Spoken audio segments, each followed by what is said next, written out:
গ্রামে বাস করলে অনেক সুযোগ সুবিধা পাওয়া যায়।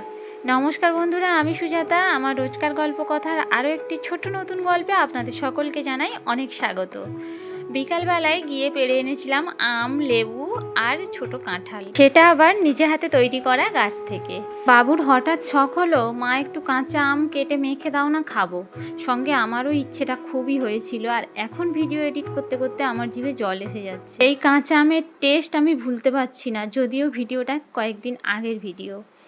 আর এরা তিনজনে ছাদে বসে মজা করে কাঁচা আম খাচ্ছে। সন্ধ্যাবেলা বিছানাটা একটু অগোছালো হয়েছিল, তাই ভাবলাম বিছানাটাকে একটু গুছিয়ে নিই। আজকে কোনো রান্নাবান্নার ঝামেলা নেই, কারণ পাশেই কালী পূজা আছে, সেই বাড়িতে নিমন্ত্রণ আছে। আর একদিন সন্ধ্যাবেলা রান্না না করতে হলে ভীষণ ভালো লাগে। মাঝে মধ্যে এরকম হলে বেশ ভালোই হয়।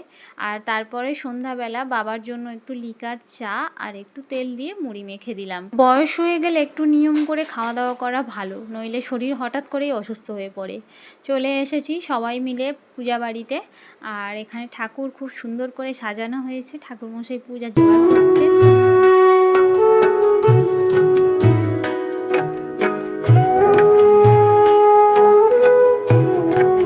ইনি আমার জ্যাঠা শ্বশুর মশাই, আর আমার শ্বশুরমশাই মারা গেছেন, এনাকে আমি দেখাশোনা করি। তাই ফোগলা দাঁতে ফুচকা হওয়াটা বেশ দেখতে ভালো লাগলো, ওই জন্য একটু ভিডিও করলাম। আর পূজা বাড়িতে ছিল পকোড়া, লস্যি, ফুচকা, খুবই ভালো আয়োজন। বাবু আর আমি পাশাপাশি বসেছি, ওর বাবা বসেছে সামনে।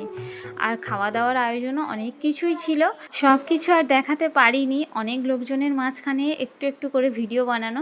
পূজা বাড়িতে কচুরি থেকে পোলাও সব কিছুই ছিল, আর পোলাওটা আমার ভীষণ একটা প্রিয় খাবারের মধ্যে পড়ে।